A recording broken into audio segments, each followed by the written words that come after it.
Hey YouTube, Do-It-Yourself Junkie 369 here, and today on this sewing video I'm going to be going over the W stitch or the diamond stitch. I've kind of heard it referred to both.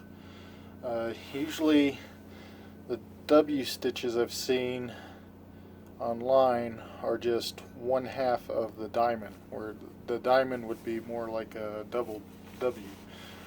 And basically you want to use this where you need a lot of strength, and a box X stitch would be too long. And here I have two good examples of it. This one is on 1-inch webbing, and they've turned it sideways to get the appropriate amount of strength that they need.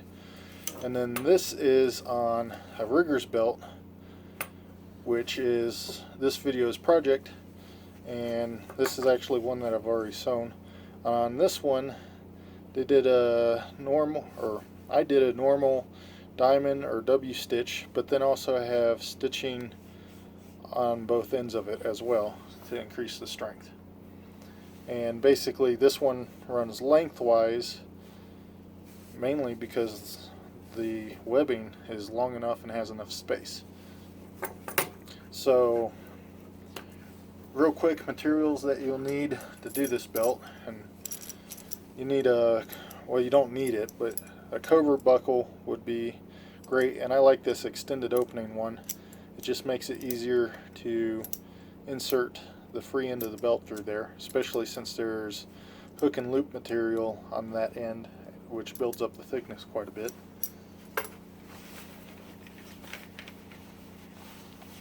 And then you also need a metal ring of appropriate size and strength. Need about, I think that's 6 inches of 1-inch webbing with 2 inches of 1-inch hook and loop to create this tie down for this buckle. And you don't have to include this on your belt if you don't want to. This is just the way I made it, which was basically copying the design of belts available through Blackhawk. And then you need appropriate 1 3/4 or 2-inch webbing. And for the length of that, you need your waist size plus a 5-inch to 6-inch fold over to capture the buckle. And then for the portion that gets fed through the buckle and then folded over, you want about an additional 25% on top of your waist size. So it would be waist dimension times 1.25 plus 5. And that will give you the length of the belt that you want to make. And then for the loop that covers the belt, I cover about 50%. So my belt's 56 inches. That would be about 25 inches of loop material, and then 6 to 10 inches of hook material on the end of it. And then to cut this, I just use a Sailrite Hot Knife, which I'll include a link before, or a link below where you can purchase that. And you could just use scissors and then burn it. That's the cheap method. The hot knife gives you kind of a cleaner edge, but sometimes using it I feel like it doesn't melt enough, especially when I'm cutting through cord versus webbing. Now as far as the stitch goes, as I showed you before, you can go either lengthwise of the webbing or, as this example, across the webbing, depending on how much strength you need. And the number of these points here, if you're going lengthwise, can kind of be determined by the width of the webbing. So say I'm doing 1 inch, I might do 3 points.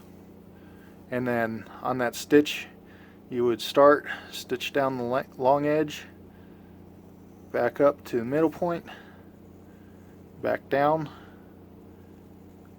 up to here, back down, and then up to complete. And that's a normal diamond or double W stitch that I'm used to. You can also make it a U. Once you get up here, you could come across. Another option is you can complete a circuit all the way around and box it in like this. And I think this is called like a closed W. And then on the wider one, you could do 4 to 5 points. We'll make this one 5.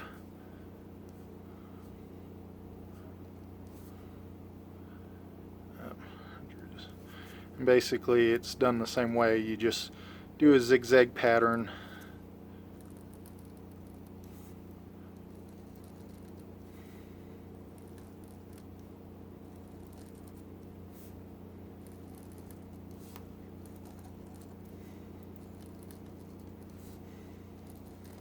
like that. And then you could also close off just one end or go all the way around. The main thing is wherever you start, remember to backtrack to lock it in, and wherever you end, backtrack and lock it in. And you may have noticed on that belt that had the ends closed off, so you can do this stitch and then come up here and stitch this in, and then come down here and stitch this in separately. Or once you hit here, you could go back, retrace this vertical line across here, and then up like that. So 2 different ways you can create that complete box if you want to, or need that extra strength. And the formula is the same as the box X stitch, which is stitches per inch times thread strength times 1.5, which here you're aiming 8 to 12, so I'm going to use 10 like last time. And then on my thread strength, I'm still using T70 or 69 thread, which is 11 pounds, and that's the commercial strength. If you go by the military strength, it's quite a bit lower. I think it's more like 8 pounds according to military spec. So 11 and times the stitch factor for being a lock stitch, which is 165 pounds per inch. Now on this particular webbing that I'm using here, it has a breaking strength of about 7,000 pounds. So it'd be really nice if my stitches are at least as strong as the breaking strength of that webbing.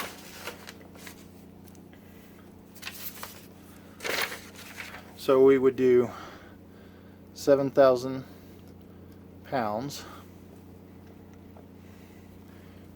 divided by 165, and that equals a stitch or seam length of just over 42 inches. We'll make it 43.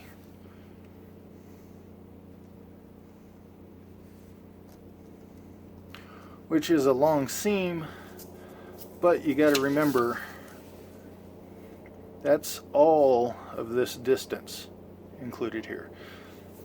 So on the one we're doing, it has 4 points.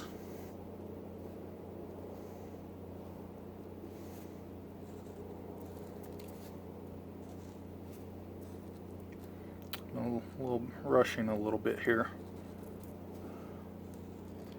And then it also has stitching across here, and I think last time I doubled this up, so there's really, on this 1 3/4 belt, subtract out about 1/4 inch, so 1.5 inches.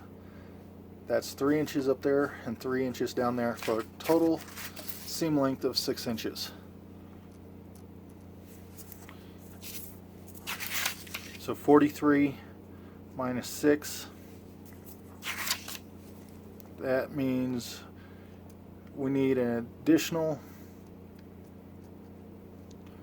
37 inches covered by the lengthwise stitching. And basically, to figure out how long this is going to be, we need to look at how much stitching is here. And as last time, to avoid doing any geometry, we'll just treat all of these as straight lines. So you have 1, 2, 3, 4, 5, 6, 7, 8 lines across there. So it'll be 37 divided by 8.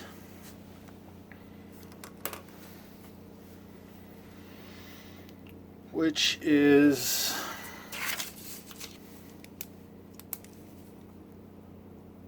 roughly, we'll round it, nice even number, 5 inches. Which, I mean, it's really less than that. It's more like, it's actually closer to 4. But we want to be at least this strong, so 5 inches would be more on the high side of the strength, giving you a little bit more strength, which is good. So your webbing would fail before your stitches did. And so basically our diamond has to be 4 inches long. And on this one, it is closer to about 2 inches. But there's 2 sets of diamonds here. And so for this part to fail, it would have to bust both of these, which are sharing some of the load. And then same thing, if you're tethered off to this buckle, it is sharing the load between these 2 stitches. But on this one, I might make this a little bit longer, closer to maybe 3 inches, and then also it would be worth tracing this several times. And here, I think I might have went 4 times across this, which would be another 6 inches off the seam, dropping this number down to about 31 inches. That would be close to 32, which is, well, approximately 4 inches dead even.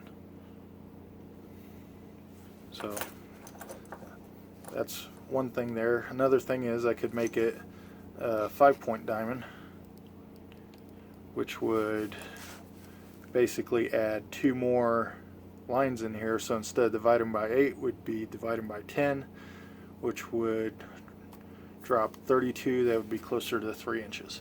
So that's just some of the things that you can do there. Another thing I could do is use stronger thread, which would help. But so we'll go set up the machine and stitch this thing together.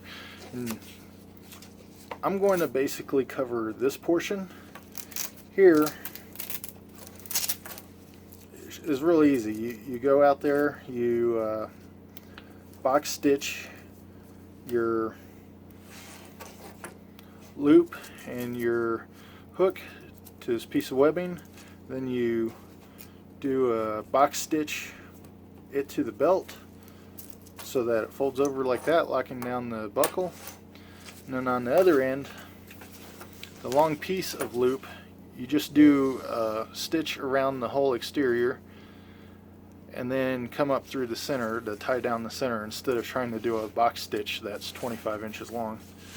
And then on the hook material, you just stick that on top of the loop. You can see the loop underneath that, and you do a box stitch on it and just one end will be angled. And the angle on this end isn't too important. I mean, make it somewhere between 30 and 45 degrees. And that's it. That's all you need to know. So the only new item I'm going over really, because the box stitch was covered in my last video, is this diamond stitch or W stitch. So real easy project. Biggest thing I'll remind you of is when you're stitching close to these buckles, as you turn, the presser foot's going to be up on top of this buckle and want to slide off there. So you really have to control the feed as you're stitching away from the buckle. So real quick, I'll go to the machine and show you how it's done. So first step I did was I went ahead and marked out my stitches, and basically I went ahead and went with the 2-inch length. And what I'm going to do is I'm going to sew over this pattern twice, which would basically make it like a 4-inch length. So that's my solution. I didn't want to use up too much room. And I have 1 inch here for the metal loop, and then down here when I'm doing my fold over I have another inch. So my fold over line is actually 6 or 12 inches down from the end on the other side. And so when you do your belt size for this, you would need your waist size plus an extra 6 inches for this folded over portion. If you were to do 3-inch long diamonds here, then you would need to add a 8-inch portion, and 4-inch diamonds would require a 10-inch portion added to your waist size. And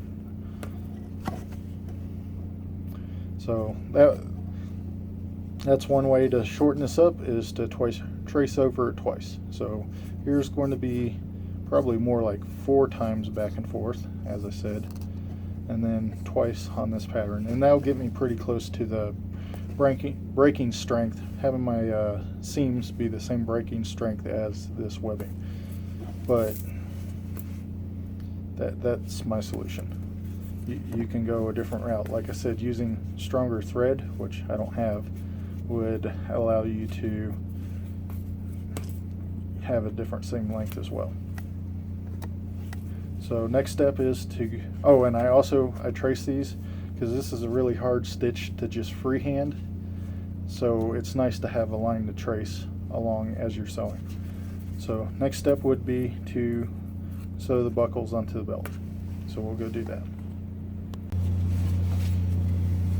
So you might notice I'm not using my genome today. I'm using a Consew model 206RB-5, and I'll have a link if you really want to purchase one of these machines. They're almost $2,000, but I'll have a link in case you want one. It's a serious commercial sewing machine. You have to get a table, the sewing unit, and a motor to drive it. But I just wanted to show you, as far as basic operation, there's a little bit difference in threading it, which I won't go over, but other than that, it operates fairly the same. I have a foot pedal, and then over here I have a reverse lever. Stitch length is adjusted here, and this is stitch length in millimeters. So like 1 millimeter, I'm running about 4.5 millimeters. It has the wheel up here that you always have to rotate forward. Over here you have a bobbin winder, and then thread comes down through here, and this stuff is really on the genome, you just can't see it. It's inside all the plastic. And then you have a needle, and underneath this needle plate there's a bobbin in there, and the only difference is this bobbin faces this way, and it's a rotary bobbin, so it spins all the way around, or the hook is a rotary hook, versus the genome has a oscillating hook that grabs the top thread and loops it over the bottom. So pretty much mostly the same. Internals are almost the same, just a little bit more plastic on the genome.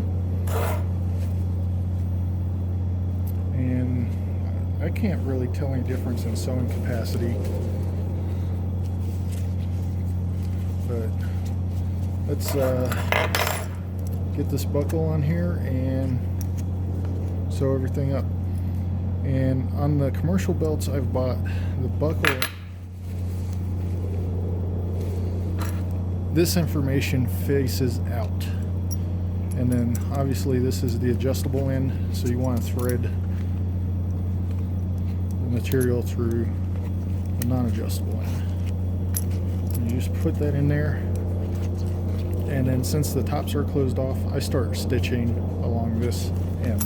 But you don't have to. There's a little less rules on how to stitch this. And part of the reason I'm using this over the Genome today is it has a little bit narrower presser foot, which lets me get in kind of tight to the buckles. But you start the same process. You put the needle through the fabric and then start stitching.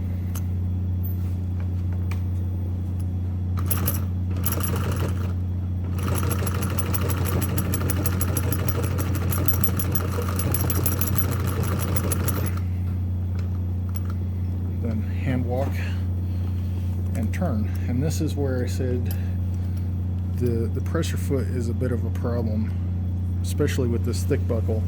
So usually on this one, to make it easier, I cheat a little bit and I start in reverse.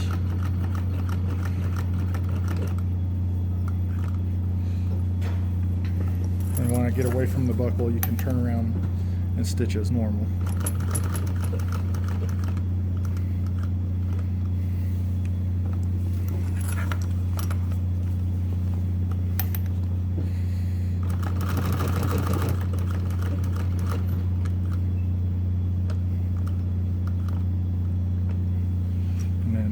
It's easier to just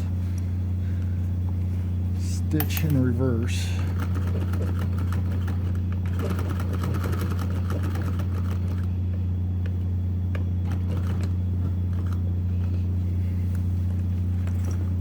Then to try to turn it all the way around and get that presser foot on top of this buckle, since it's really tight into that.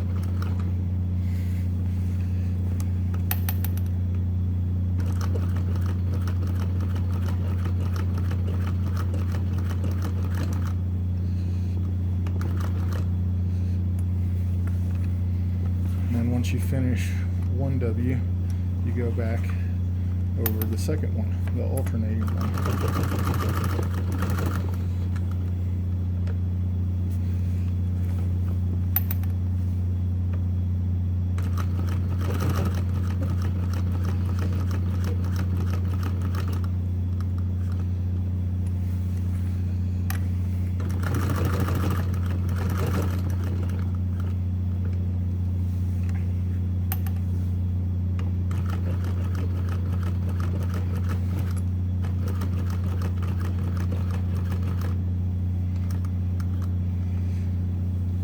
And then once you're complete there, you can finish off the bottom by going across it. But I did say I was going to trace this pattern twice, so once I do that, I'll just go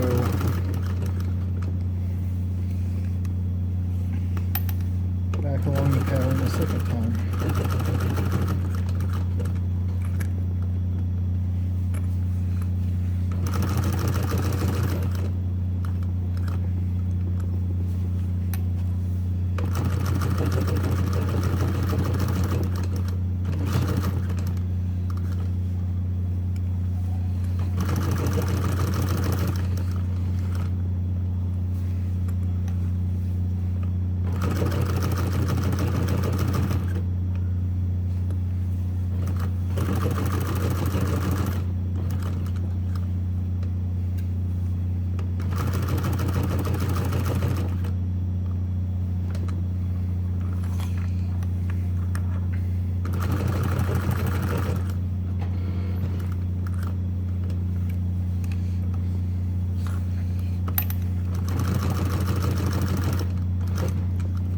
And then for good measure, I'll just go all the way around the outside one time. Because especially if you're going to use this as a safety device, you want to make sure it's strong. And then at the end, lock your stitching in.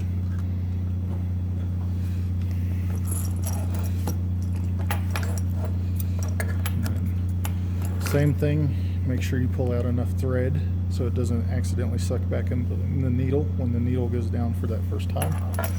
And then because it's locked in, you can take your handy Ginger scissors here and trim the thread off. And that's it. You got your W stitch in there. And then you just do the same thing for this one. And on this, you gotta be careful. I almost made a mistake there. It doesn't go on this way. You want to feed it on the outside part of the belt so that it faces out this way. And so on this one, I accidentally sewed the buckle in with the data facing in.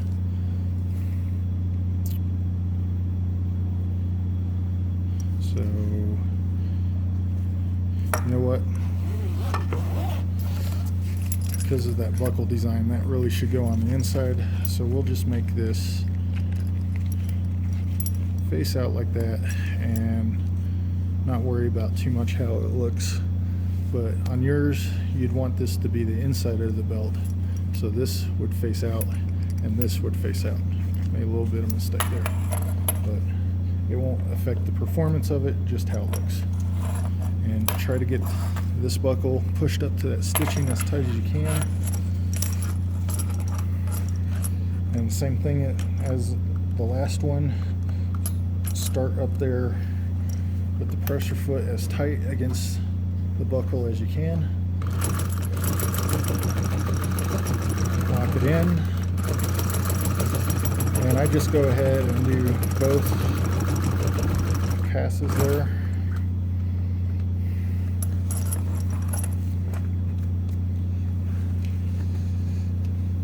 And then same thing, it's easier to reverse away from the buckle because of the presser foot trying to get on top of that buckle.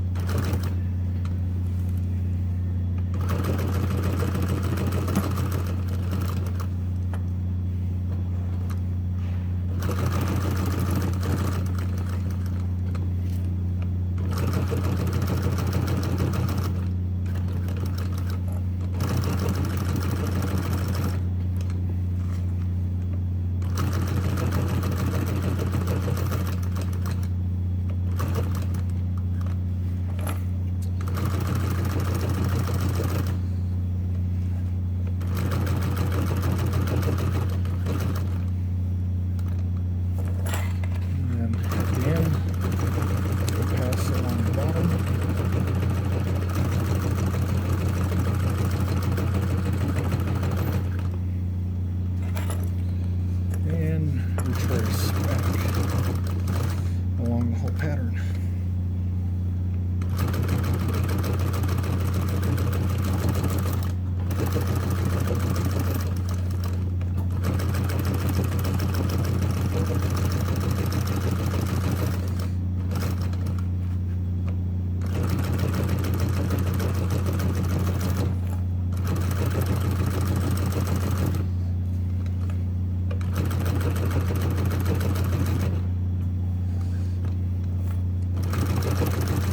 Said before, I like to do a pass just all the way around.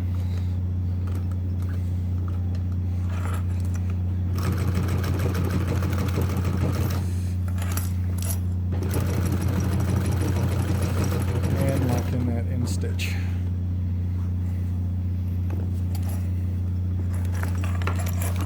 And go and trim the thread.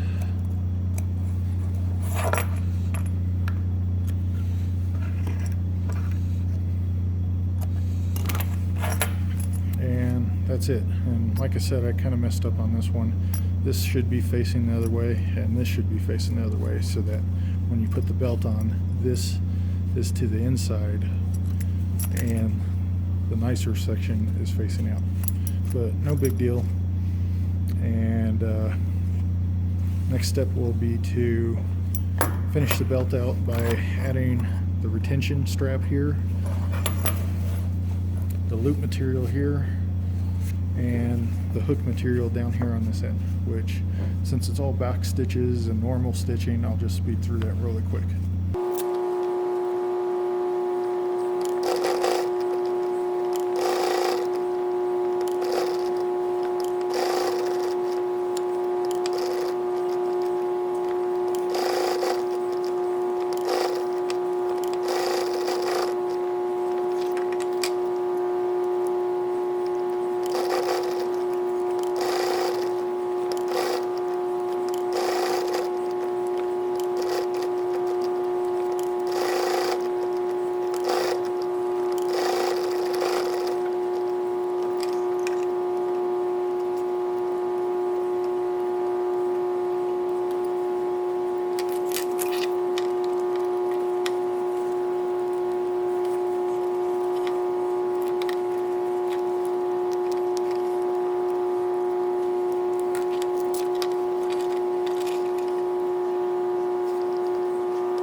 Okay, so I just wanted to show you, this is what happens when you run out of bobbin thread.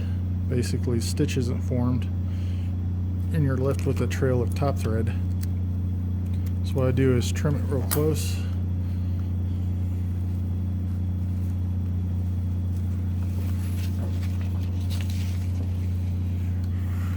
And you can't see me doing this on this machine, but remove the bobbin. Very similar.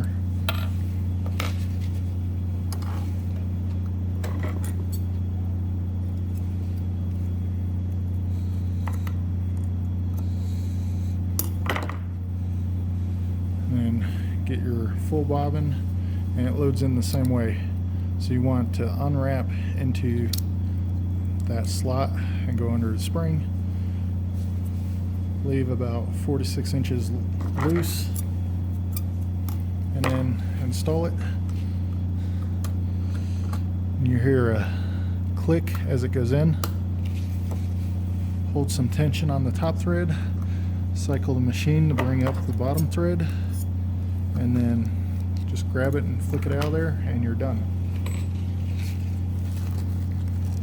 And then where the stitch left off at, I'm going to go back about 3 stitches, put the needle there, and then basically start it as is a new seam. Come forward 3 stitches and then reverse to lock it in, and then continue stitching as normal.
Okay, so that's the rigger's belt. Basically, it's named a rigger's belt because parachute riggers would take scrap bits of material and hardware and make one of these belts.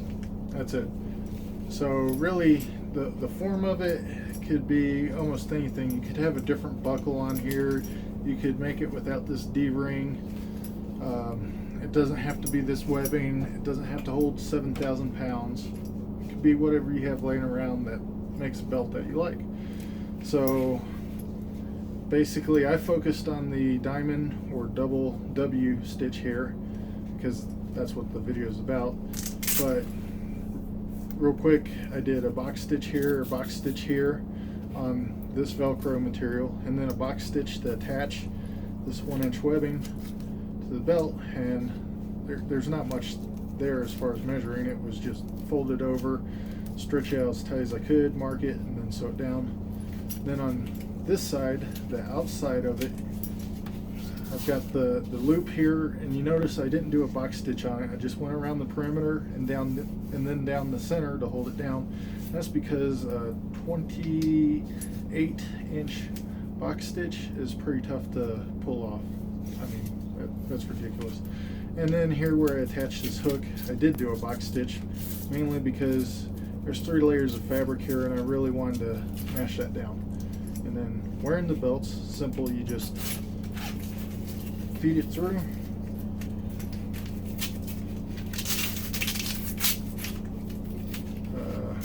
Pull it down tight. I accidentally put a twist in there. And then Velcro down the loose end. And then usually this buckle won't fit through belt loops, but if I need to temporarily take the belt off or whatever, you can just release the buckle. So it's a pretty nice buckle to use. And that's it. I'll have as many pieces of this as I can find down in the description. Link to the machine that I used, a link to the Sailrite Hot Knife, which you guys didn't get to see me use, but that's what I used to melt all the ends of this webbing. And that's it. Hope you liked the video. Please hit the like button, the subscribe button if you want to see more of these. The next few videos in the series are going to be on creating pouches. And the pouches can be small pouches, usually zipper enclosure, but you could do Velcro that you can hold different stuff with. So one example is just a small pouch to, in this case I put like some patches in there, a dump pouch, some challenge coins, just stuff that I don't want running around loose. So it could be small. Here is a bigger pouch, which is basically a little miniature duffel bag. And this actually is like a shower kit. But really, any of these you could take and scale them up. Like I could make this duffel bag like this big. And it's still the same construction. You just take the dimensions you want, plug it into a formula that I'll show you, and it spits out what fabric you need to cut, and then you just sew it together, and pretty much they're all sewn together the same way. So the pouch construction will cover different types of zippers, a type of hem, and I'll also go over using binding tape at the very end, even though it's not used on the pouch. And that's about it. It's pretty easy. And once you get through that series of the videos, there's almost nothing that you won't be able to create using what was covered in that video series. So see you in the next video.